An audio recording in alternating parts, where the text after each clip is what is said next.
A ton of people were saying, don't do it. You're going to go ahead and handcuff yourself to this big commitment. You're so young, yada, yada. Like the majority of people said no. And one thing I've learned is this: when most people tell you it's not good, do it, because most people usually make bad decisions. That's why most people are broke. That's why most people don't have money in the bank. That's why most people live check to check. Welcome to the House Hacking Success Podcast, where you'll learn the path to free rent and financial freedom through real estate. Featuring your hosts, Brad Labrie and Drew Klingler. What's up, everybody? It's your host, Bradley Labrie, and today I want to talk about the podcast sponsor, Rentometer. Whether you already have an established rental business or analyzing your first rental deal, you know that getting the rent right is crucial to lowering investment risk and optimizing your rental income. That's why the go-to source for rent data is Rentometer. Property investors and property managers rely on Rentometer because it is the fastest and easiest way to access quality rent data for addresses and neighborhoods anywhere in the United States. You can also research current local comps, trends, and property data. Don't take our word for it. Rentometer analyzes over 500,000 rents per month and gets rave reviews from customers. My property manager, myself, and my clients all use Rentometer anytime we are looking to purchase a new property to know exactly what we can get for our properties. Go to rentometer.com today to get your 7-day free trial and save up to 60%. Grow your rental business smarter with Rentometer. What's up, everybody? Real quick before we start the show, if you go down to the description or the show notes for this podcast episode, there's a link, and that's going to send you to a page that you can download our free ebook on. This ebook is really good. Brad wrote it, and it covers everything that you need to know about house hacking in a very structured order so you can put all the pieces together. All right, enjoy the show. Welcome to the House Hacking Success Show. Today we have Victor Nino on the show. He mentored two of our guests, Andreas and Diego. Victor is a house hacking OG. He has been house hacking before it was a term and before it was cool. Welcome to the show, Victor. Thank you. So could you tell us a little bit about yourself for the guests? So I grew up in a small town along the South Texas-Mexico border. At 17, my dad set me down and said, where are you moving to? And I was like, what do you mean? We hadn't planned anything. And he says, well, you're not living here anymore, so you better figure out where you're going to move. And a couple of weeks later, I moved to Austin. And I lived with my brother probably for about 3 weeks. No, actually a little bit more, because I was 17. About 3 months, I lived with my brother. And I turned 18, and I finally got my first apartment, started working, going to school. The school thing wasn't for me, so I decided not to continue. And I bought my first house when I was 19. Cool. That was college that you went to and decided to continue? It was actually a community college. I decided not to continue. I ended up getting a pretty decent, or what I thought was good money back then, at a job. And I decided just to not, continue with school. But I do remember celebrating my 20th birthday in my house, which was pretty unique and interesting. Yeah, big house party. Oh, yeah. I don't know. I wasn't even of age, but somehow, everybody had some beverages there. Just colas, right? Of course. Pretty awesome. You got your first house at 19. What compelled you to go buy a house? Did you already have the idea that you were going to go house hack that house, or did you kind of fall into that? No. So the way it happened for me is this. I wanted to buy a nice car. I wanted to buy a car because at that age, I wanted to look cool. So I went to go test drive a Mustang, and I fell in love with it. Went to visit my brother, who was a realtor. And he's like, wow, man, that's a nice car. Come into my office. And he started showing me how much that Mustang would be worth 5 years from now. So he's all like, you know what? It's 1998. Let's look at a 1993, 1994 car. Mustang. And then I started looking at the prices. He's like, well, just so you know, this is more or less how much your vehicle is going to be worth, less than half of what you're paying right now. And frankly, at first I was like, well, I don't care, because I want a new car and I want to look cool. But eventually I started thinking about it. And he's like, look, you can buy a house, rent out rooms, and live for free. And instead of using the money that you're paying right now in rent, you can go ahead and use that for your car. And I was like, wow, I had never heard of that. So I'll tell you, my brother was the one that guided me making that decision. Very cool. I mean, that's really cool. One, like to learn that at such a young age. I think a lot of people probably would have went for the car if they could afford it, just so they could look cool.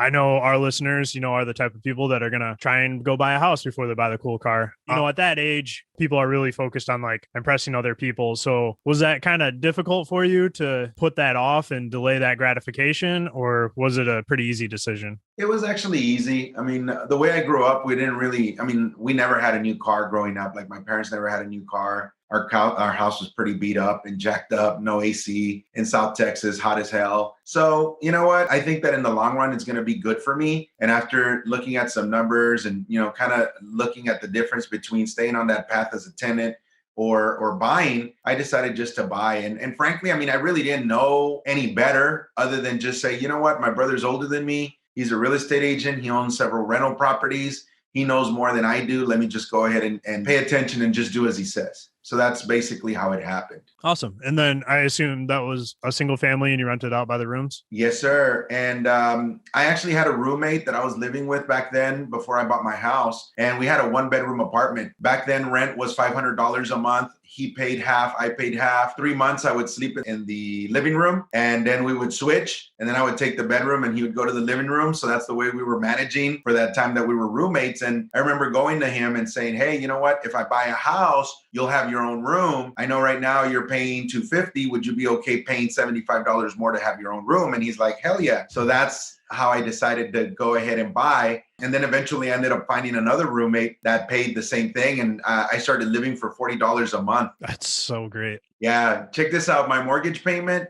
$690. My interest rate. Now, this is very important. And this is one of the reasons why I told Andres that I wanted to come on this. Right now, I'm a realtor.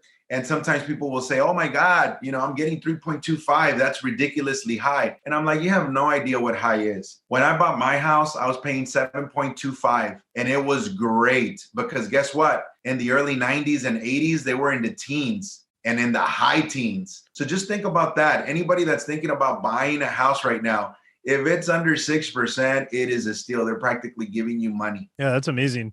And then even with those interest rates, you're still able to find good deals, it sounds like. Oh, yeah. Yeah. And of course, Austin wasn't Austin like we know it today. Mm-hmm. But, it ended up being a great purchase. I still have it, by the way. Oh, awesome. So what did things look like once you got into that house hack? When did you decide that you were going to buy more rental properties, go into a second house hack? What were the events leading up to that? I'll tell you, when I ended up getting that house, check this out. I actually have the paperwork when I first bought it. And I'm looking at it. I spent $80,000. I paid at closing $985. And I had given $500 earnest money. Like that sounds ridiculous nowadays. Yeah, where do I find one of those? I know, right?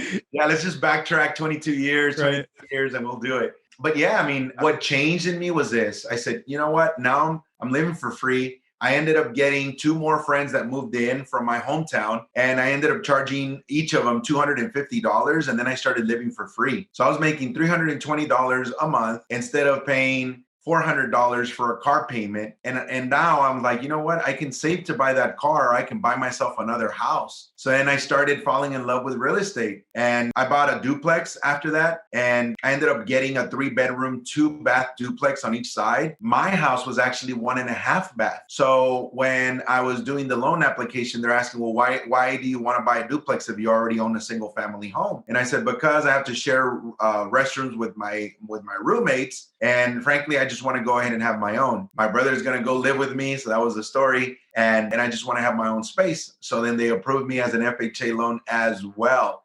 And then from there, I just started thinking, you know what? Instead of looking forward to buying a house, a car, let me look forward to buying another property. So that's how I started, buying properties at that age. That's amazing. What advice do you have for people that are in that age range that are looking to get started, but they're not really sure how? Look at the long game. Ask yourself, how do you want your 40-year-old self to experience life? And the thing is this, if you make good choices and you have discipline, your 40-year-old self is going to be very, very, very happy with you because of the decisions you made in your early 20s or early 30s even. So having discipline is really it. Saving money and at the end of the day, most people turn cash into trash, right? Cash into trash, yeah. Yeah, literally, I'm going to go buy $300-$400 sneakers. And then guess what? I'll tell you this, walking into thousands of homes in 17 years that I've been in real estate, the interesting thing is usually the lower income tier end up having all the expensive sneakers and the big rims outside and the big TVs. And another thing that I noticed was that when I ended up going to the fancy homes, they had books,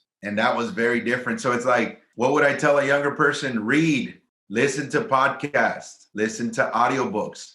How are you going to be able to create a life by design? And it's just by taking control and making decisions on something that's going to be good for you in the long run. Even though some of your friends may be, living it up per se a little bit more right now because they're living in the nice apartment versus a beat up one, or, driving that nicer car instead of a beater. I didn't get myself a nice car till I was 30 years old. So I ended up from 11 years waiting to have a nice car. No kidding. And you started with, I want that nice car, and someone sounds like someone nudged you in the right way. And, that's what delayed gratification is, though. Like, if you can delay gratification, the longer you can delay it out, the bigger the reward's going to be. Oh, yeah. Now I have the nice car and the nice house, and I live for free still. That's a good life. Oh, yeah. It's beautiful. So tell us a little bit more about some other deals that you did. I know you've house hacked 5 times. Is there any specific deals that you think would benefit our listeners? I think the main thing when it comes to house hacking, the key is selecting the right roommates, setting up the right atmosphere, setting up the right expectations, because that's where things can go sideways and things can go real bad. So, I had some rules after having some issues with some roommates and so forth that wanted to have that as a party house. And I'm like, no, this is not going to be a party house. We could have a party every now and then, but this is not going to be where people come and crash and party and drink. This is not that house. So I actually wrote down some rules. And whenever somebody said, hey, I want to live with you, I'd be like, well, these are the rules. If you're okay with the rules, then you can be my roommate. If you're not, then it's cool. Mm-hmm. But at least, we're not going to have issues down the line because we are not, on the right page. We're on the same page with what I expect. So for me, and this is something that, I mentioned to Diego when he was starting, and it's pretty interesting how, the younger kids can actually take it to the next level, because I remember telling Diego about this, and then years later, he's talking about house hacking.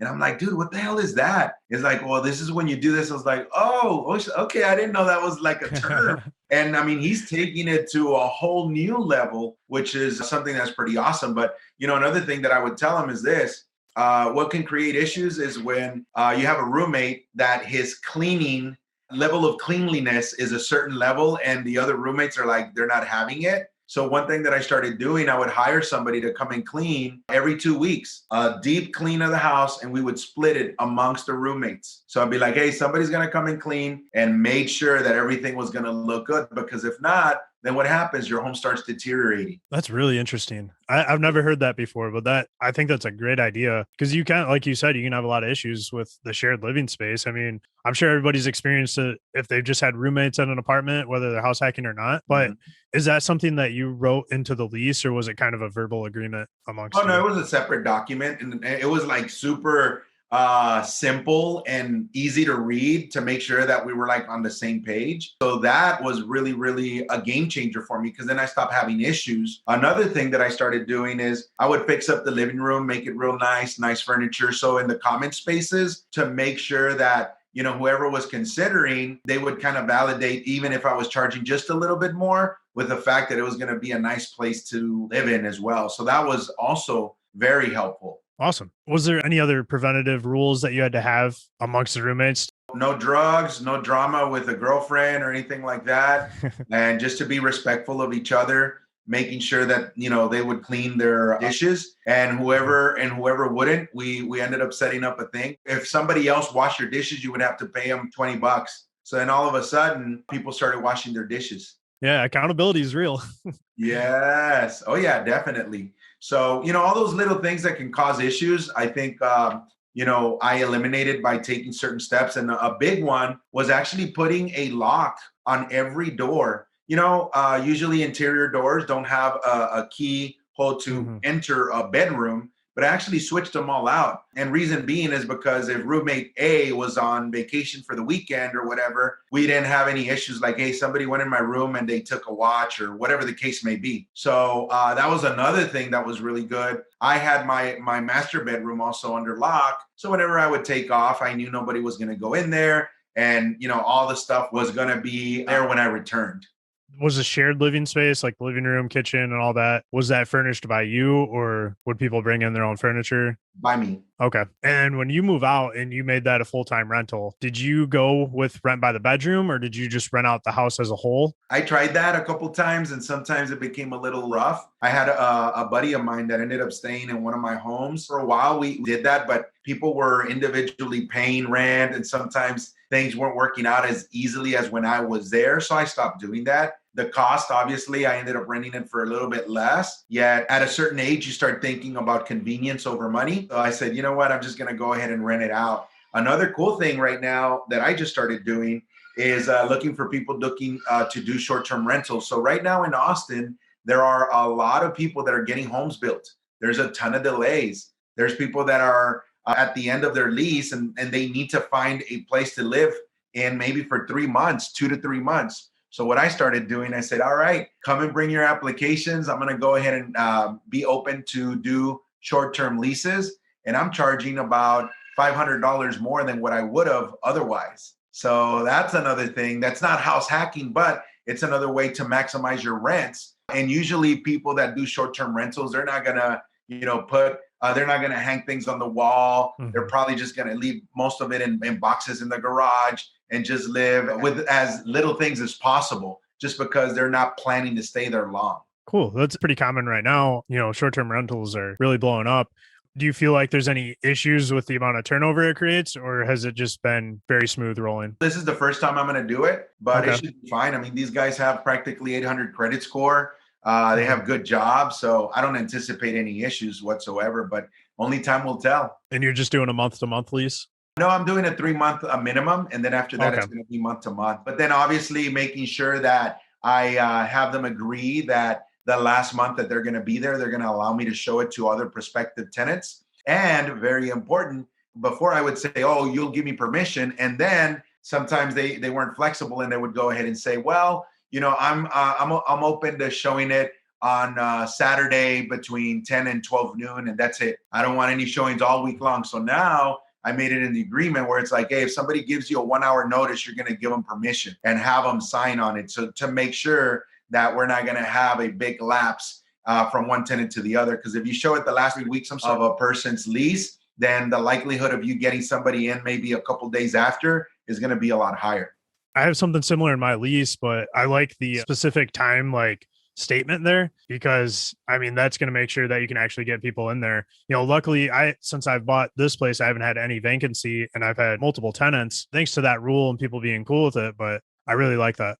Oh yeah. And another thing I do is when people move in, or back then, I don't do house hacking in my current home, but back then what I would do, say you wanted to move into my house. So then one thing I would do is all the utilities were split evenly, every utility. So you would show up and you're like, hey, you know what? I'm moving in tomorrow. It's August 1st.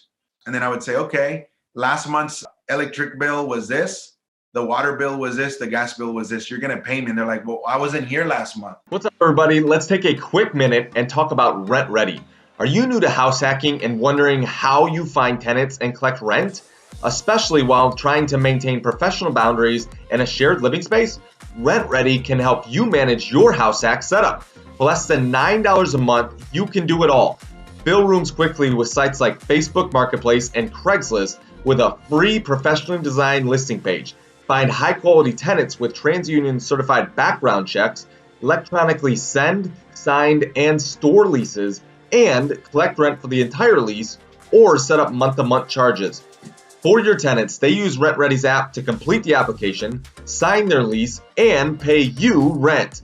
They can even submit maintenance requests from the app instead of knocking on your door. Even better, Rent Ready is unlimited, so you don't have to pay per unit or per tenant. Just one flat price, which puts more money in your pocket.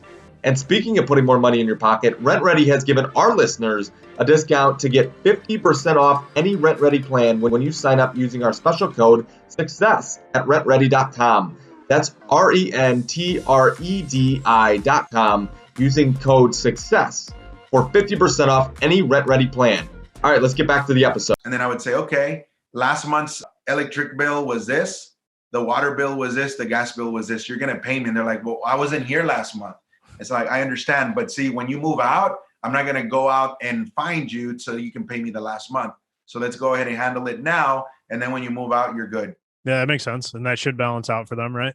Oh, yeah. Yeah. And having a sheet also, well, now it's a lot easier because of technology, like with the phone and so forth. But it's like somebody moves in, you go and record that video, that bedroom, and you're like, hey, you know what? There's a mark here. This is broken. The knob is loose, whatever the case may be. And that way, when they move out, you look at that again. And if there's a hole in the wall or the door's coming off, then now you know it was caused by them. So it comes out of their deposit. Yeah, that's really smart. I'd recommend any landlord just doing that anytime that they have a vacancy. And I'd also recommend having your tenants do the same thing so you can avoid those discrepancies.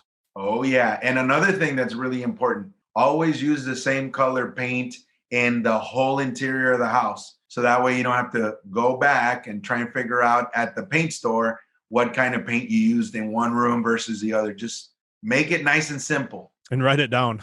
Yeah, write it down. Yeah, keep your notes. Yeah, I use an app called OneNote that Microsoft made, but I put stuff like as detailed as what size the blinds are and where I got them, what brand. So I'll take a picture of the box and then I'll put down it's in this room, and this room on these windows. So Awesome. If blinds ever break, I'm going to save myself, a couple trips to the store, grabbing the wrong blinds or having to, take down the hardware. I don't want to take down the hardware. I got snap-in ones. I just want to pop them right back in and make them easy. So of course. No, that's good. And being prepared, obviously being organized is super, super important. Absolutely.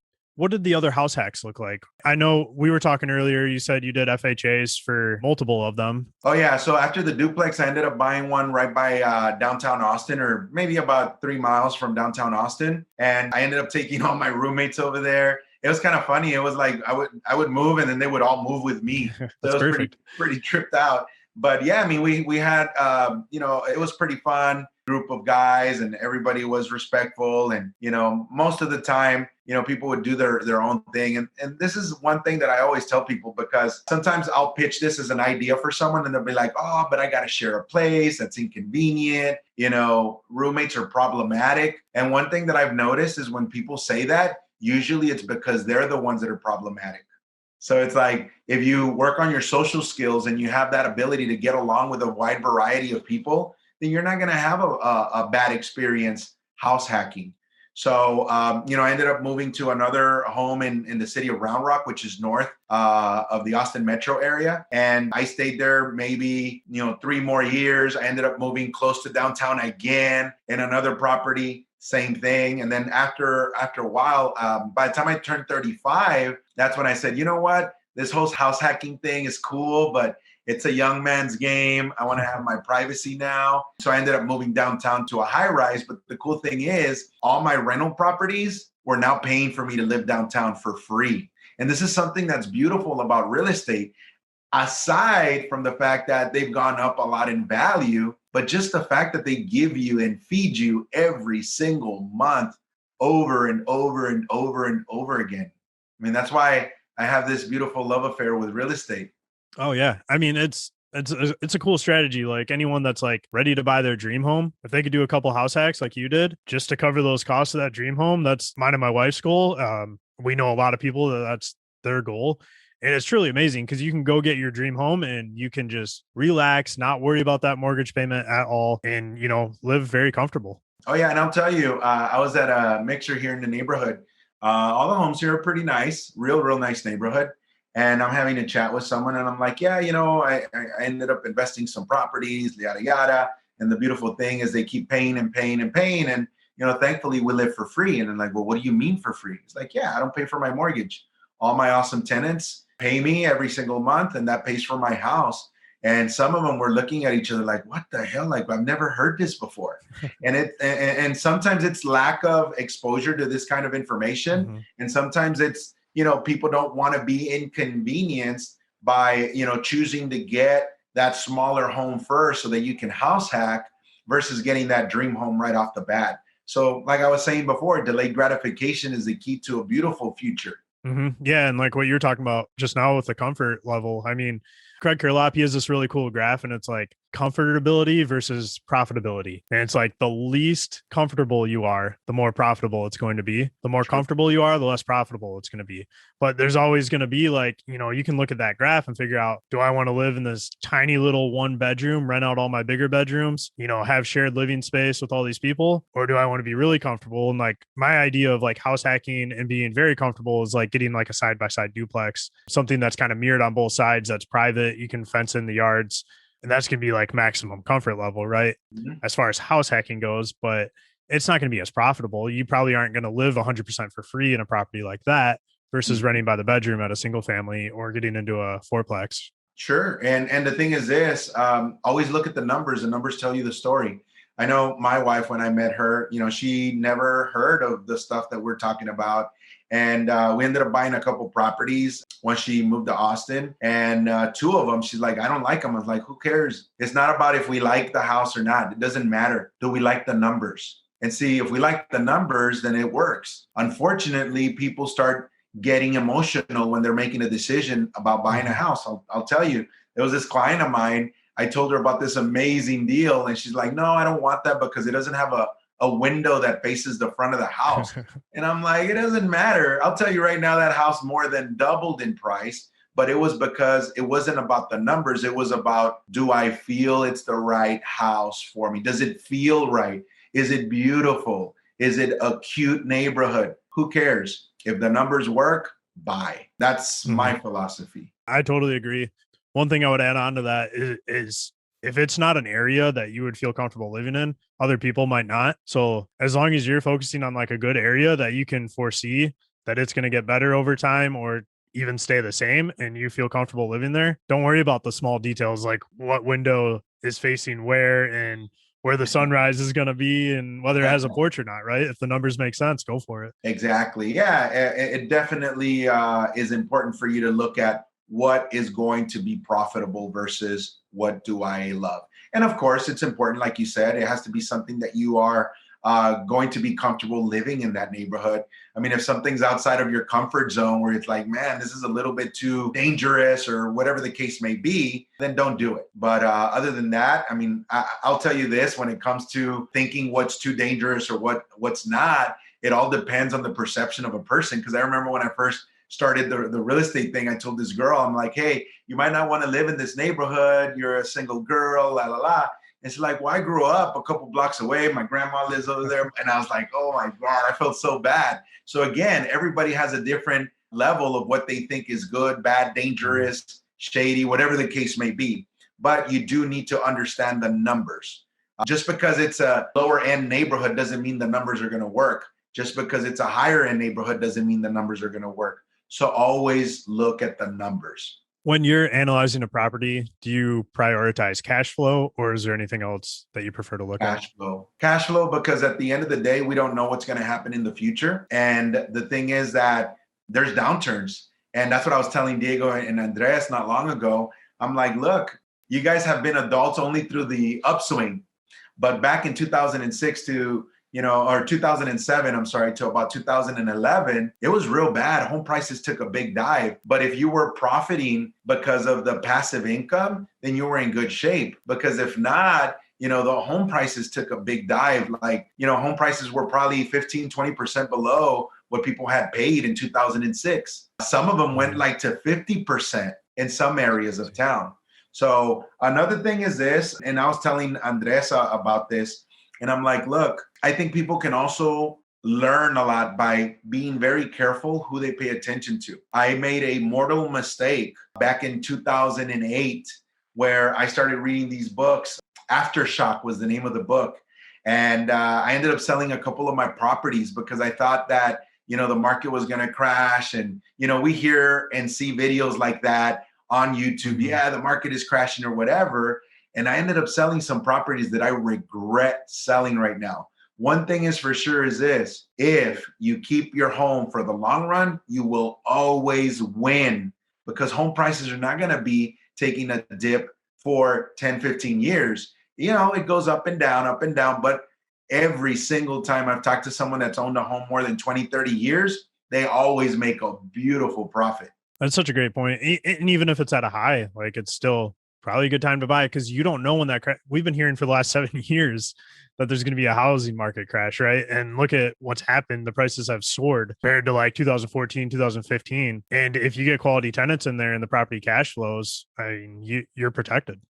Oh, yeah. And I'll tell you this, another thing I tell people, because sometimes people are afraid to buy and they say, well, the biggest thing people will say, oh, I don't want to have that commitment of owning the home. And I'm like, so what's the downside of owning a home? And then they'll say, oh, the upkeep. Oh, if something breaks, I'm going to have to fix it myself. Mm-hmm. I can't just move because now I'm stuck for 30 years. Like these perceptions, I don't know why people say that. I remember when I was buying my first house, I'll tell you, a ton of people were saying, don't do it. You're going to go ahead and handcuff yourself to this big commitment. You're so young, yada, yada. Like the majority of people said no.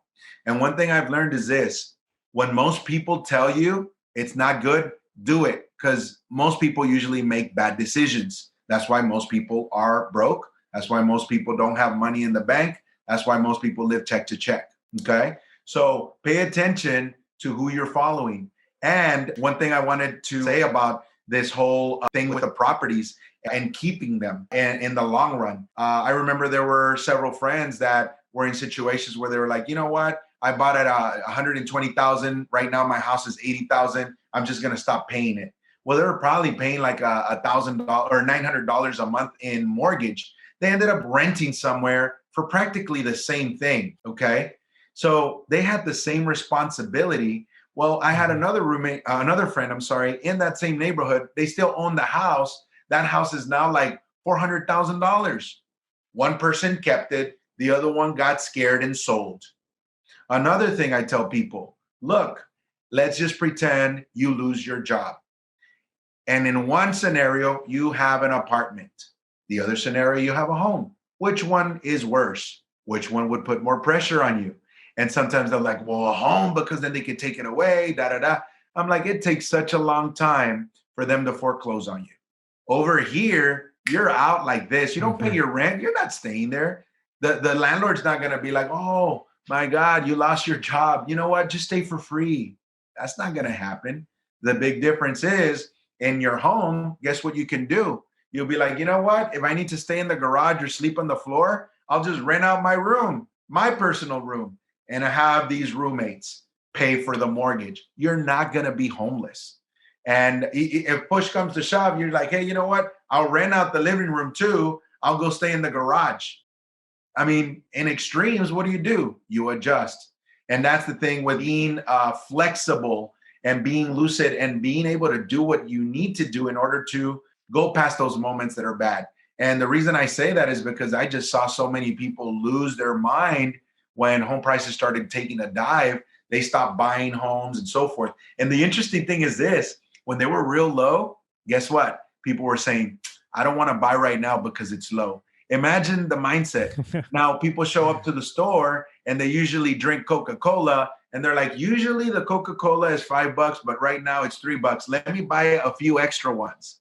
But when it comes to homes, they don't do that. And that's the interesting thing. And like you said earlier, yes, for 7 years, people have said it's going to come down, it's going to come down, it's going to come down. Well, guess what? Right now, the rates are so low. Even if it comes down, you have super low rates. So there's nothing really to worry about. Amazing advice. And to the point of, you could just move into the garage or move into the living room, whatever, and rent out the extra rooms if it came down to it. And if you're already house hacking too, I mean, look at the risk that takes off. Look at the pressure that takes off. House hacking enables you to be able to do so much. Like if you want to start a business, if you want to take a more fulfilling job, maybe you don't like your job and you want to take a little bit of a pay cut, you can dial things back, maybe house hack a couple times and then dial things back once you get a little bit of cash flow and live for free. But it really takes a lot of pressure off. Oh, yeah. And not only that, but it allows you to buy your time back. One thing I've learned throughout the years is this. People say time is money. Time is more important than money because you can always make more money, but you can't make more time. The beautiful thing about house hacking, if you don't have that responsibility because now your roommates are paying for the mortgage, it allows you to have the freedom to take more chances, whether it's starting another business, whether it's leaving the job that you really don't love and starting something completely new. Why? Because you know that at least the roof over your head is covered. And when you're younger, usually if you don't have kids and so forth, you could take a lot more risk and not feel like, hey, you know what, I can't really do this. I even know couples that say, hey, we're going to go ahead and house hack anyways. Yeah, it's inconvenient, but in the long run, it'll be worth it.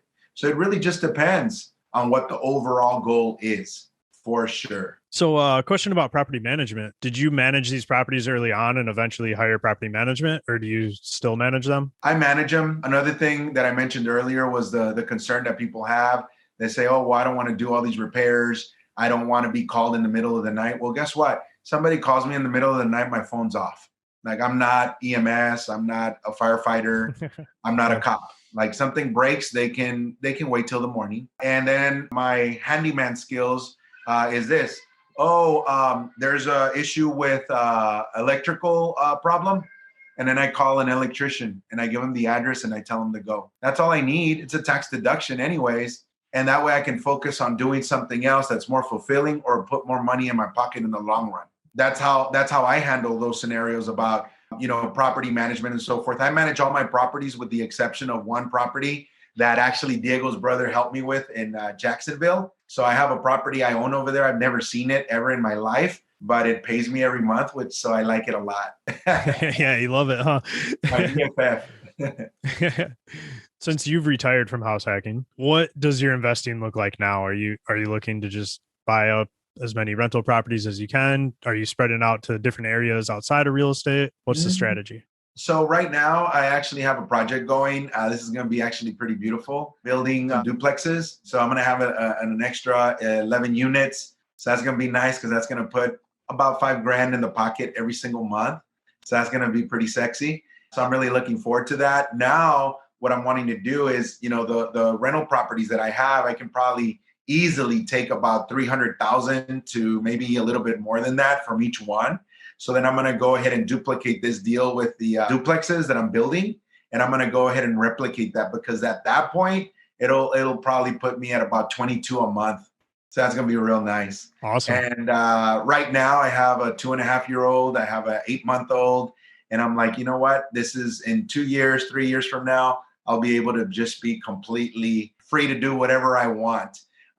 Which is pretty awesome. Now, I really don't work a ton like I used to when I was younger, but I still, live extremely comfortable, especially since I don't have to pay for my vehicles or my house with my own pocket money.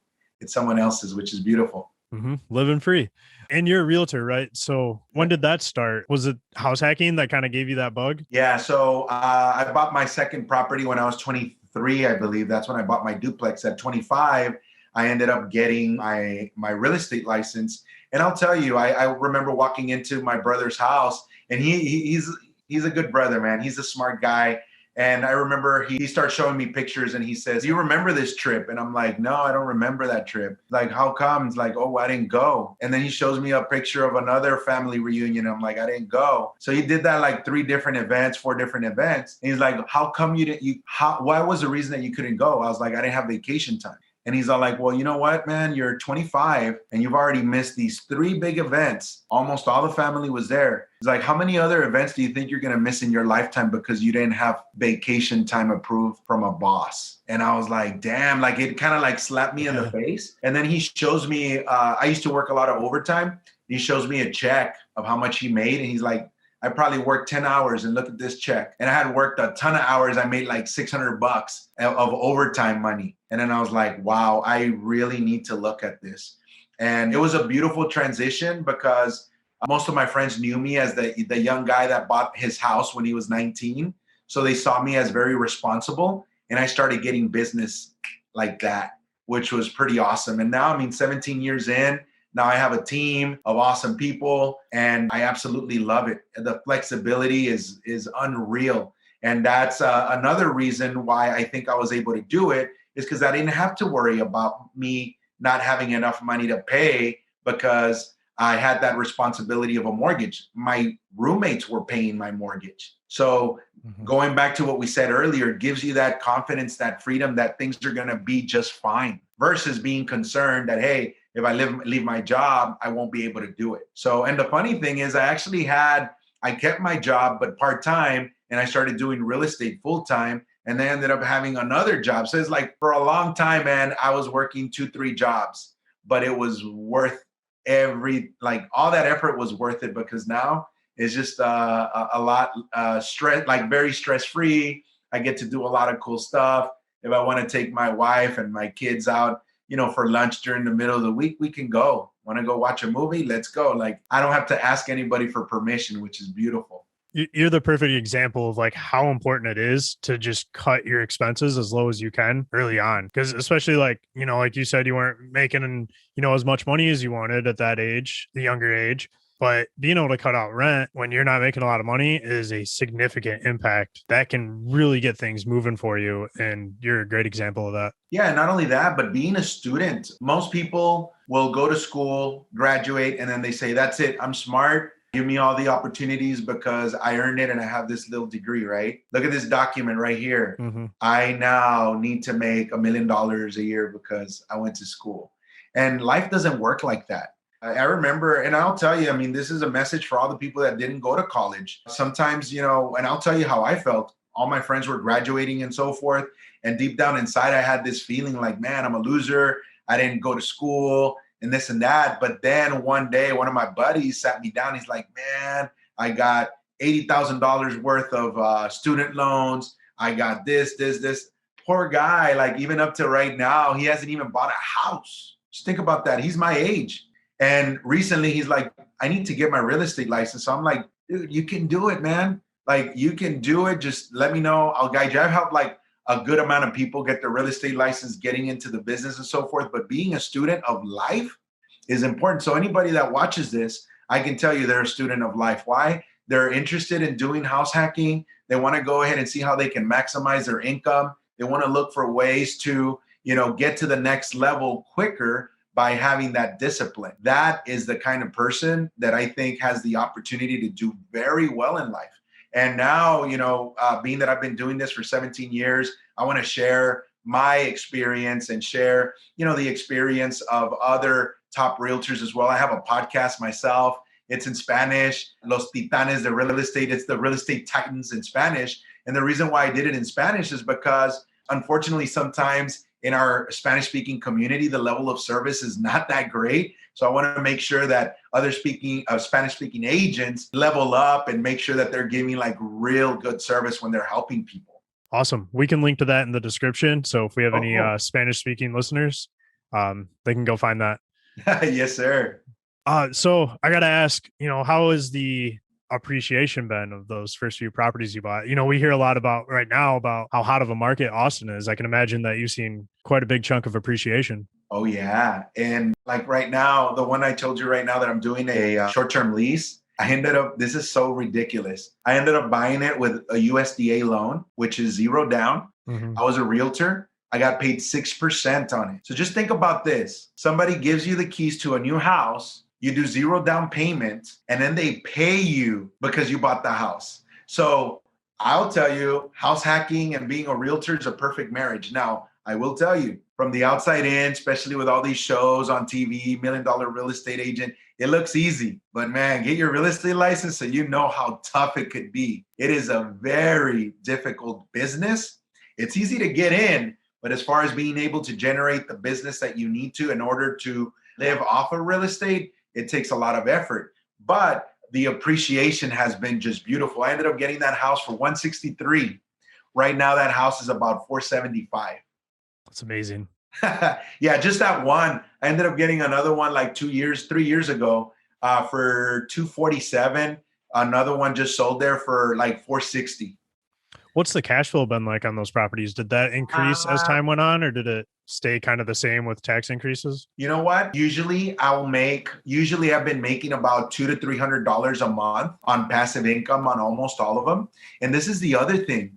Sometimes people will say, I'm not going to buy, because nobody gets excited because they're making $100 a month. Nobody gets excited because they're, oh, wow, I'm getting an extra $400 a month. And then everybody around them be like, oh, be careful. Tenants are bad. They're going to jack up your house. Right. And that's not exciting. But guess what is exciting? Hey, Victor, guess what? Man, this house is $475. How much did you pay for it? Now it's exciting. But see, it's delayed gratification. I have this little one right now. Are you familiar with Austin? Just somewhat, just from talking to Andreas and Dago. All right. So there's this area that they developed. It's super nice. They have, mid-rise condos that, people can only rent. And on the bottom is like high-end retail, restaurants, and so forth. They ended up building one of those like within 3 miles of my house. And then now they built a stadium for Major League Soccer, like right next to that place. This is like beautiful. I'm like super happy about getting that, buying that house, because that house now is easily over $400,000. And I paid $80 for it. I mean, just think about that. $80,000. That's something to look for too. Like if you're going to buy a house right now, who's building in that area from a commercial perspective. Like one thing I was pumped to see when I got this house was Tropical Smoothie and Starbucks right there were popping up. And I'm like, if they're investing in this area, I probably should. Oh yeah. And that's another thing to look at that, because Starbucks, they're not going to invest in a part of town that they don't think is going to appreciate in price and so forth. Why? Because not everybody can spend $4 or $5 for a cup of coffee, right? So that's where gentrification comes in and so forth. So it's like, be on the lookout. If you're not a realtor, find a realtor, but don't just work with anybody. Work with someone that has investment properties, because most realtors don't even own their own home. I'll just tell you that.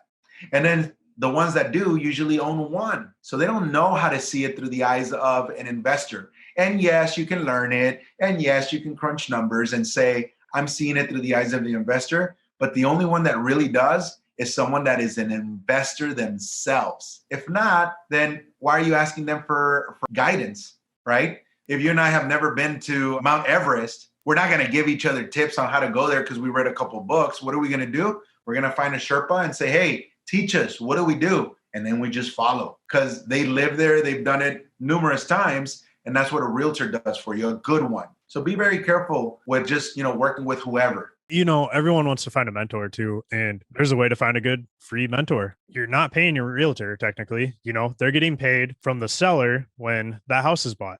So you don't have to send any money their way. They're going to teach you. If you find an investor-friendly one that invests like you're saying, they're going to be able to teach you about the area. They're going to know way more about the area than you are. They're going to know how to run the numbers, and they're a free mentor now. That's the best way to find a mentor if you're looking to buy a property. Oh, yeah, definitely. And the beautiful thing about it, it's a relationship where both people win, because they teach you, you feel comfortable, you get competent, and you say, let's do it. They get paid. And they can do that over and over again and get paid over and over again. But guess what? You're going to be accumulating property. Exactly. And that's just absolutely beautiful. Like I have a doctor friend of mine. It's some of his colleagues make fun of him because he's got all these rental properties. And I recently just had lunch with him and I'm like, hey, so what happened to your buddies that were making fun of you? It's like, oh, now I'm a genius. That's funny. Yeah. Because change of heart there.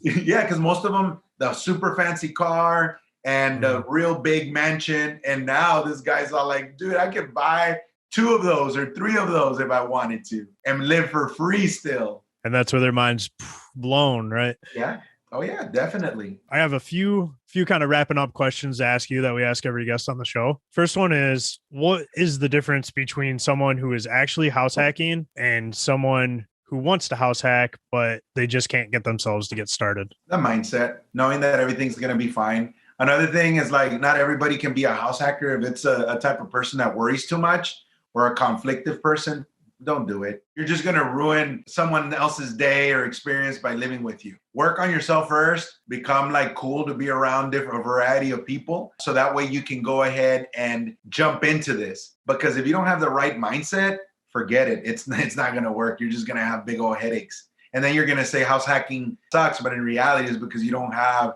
the right personality. Perfect. Do you have a favorite mindset book or just resource? It could be a podcast, whatever. For me, I'll tell you, usually people say Rich Dad, Poor Dad. I think it's a great book to read. But there's a book by Darren Hardy, and it's called The Compound Effect. Have you heard it? I've heard of it. I haven't read it, though. It's a beautiful book because it tells you how your small and seemingly insignificant decisions affect you in a very grand way in the long run. And those are those decisions of, hey, should I compromise and maybe not have that, beautiful trophy house now? Maybe I can get a smaller home, or maybe I can get the kind of home that is equipped for me to have 2-3 other people live with me and live for free. So those small decisions make a big difference. And that also comes along with, being a student of life and learning from podcasts like these, learning from other people that have walked that path before. So that book for me, it's probably one of the biggest game changers. That's really interesting. Have you read The One Thing? Oh, yeah. Yeah, Together. Kind of a similar concept, because it's like, what's the one thing that you can do right now that's going to make everything else easier? And the compound effect, similar thing, like, you can do one small thing right now to make everything else that you have to do easier. Compound effect, if you can start slow and small, those small decisions are going to build up to something that compounds and really impacts you. Exactly. Oh, yeah, definitely. And think about this. If you start living for free, instead of being able to take only one trip, maybe now you could take 3 in a year and start living a little bit more. Or if you say, hey, you know what? I'm going to sacrifice that now. I'm going to save more, and then I'll buy a second house hack and do it like that over and over and over and over again. It just really depends. Yeah, absolutely. Do you have a favorite real estate book or resource? Man, I really like this book called Life by Design. I keep looking over here because I have all my books. But yeah, Life by Design. But that's more of a realtor book. I don't know if you were asking about that or more like investment wise, but Life by Design, I really like it. Again, at the end of the day, why do we house hack? What's the end goal? For us to live a comfortable life. And at the end of every effort and everything we do, we want to do what? Have the freedom to do what we want, have the money, be happy, less worry. So at the end of the day, you get to design the life you want to have, instead of being like most people that complain about life, yet they keep making those small mistakes every single day. I remember for a certain part of my life, I would go to work, come home, and then I would watch all the sitcoms that I wanted to watch. And now I look back and I'm like, damn, I wasted like 3 years of my life living like that. But just look around. Who in your family, friends, etc., that have that life where they go home and they're rushing to watch that game? I learned this a long time ago. They're like, you know what? I don't know why you idolize all these guys that are, playing sports, when in reality, you'd see them somewhere, they probably wouldn't even say hi. He says, you know what? Get passionate about your life. Create the life you want so that you can go ahead and be a superstar for your family when you get married and for your kids. I mean, think about that. How much time do we invest in stuff like that? And yeah, it's not bad. You want to see a game. I grew up playing sports. I love sports, but I became more in love with what I wanted to do versus, being a cheerleader for someone that I don't know and doesn't like me. Because if I said hi, they'd probably be like, who the hell are you? That's why I watch football. It's only 16 games a year. Yeah. So it's not taking up too much time. And then I'm a Lions fan, so we don't really get that 17th week very often. Yeah. And there's always Sports Center. Yeah, right. Watch the highlights. Get the highlights. There you go. Yeah. Get the quick recap. Yeah. So I really appreciate you coming on the show, Victor. I think your story is amazing. I think it's going to be very inspiring to all our listeners. And it's the perfect story for this type of podcast. Before we go, where can people find out more about you? Realtor Nino on Instagram, or just Victor Nino on Facebook. And, I share different stuff that I do when it comes to real estate, mindset, just different experiences and so forth. And the beautiful thing about this day and age is that we can learn from so many people. So, you know what? If you follow the right people, if you take the right actions, then, like I said before, your future self will be very happy with you. Love it. Thank you for coming, Victor. Yes, sir. Thank you so much for the invitation. You have a good one.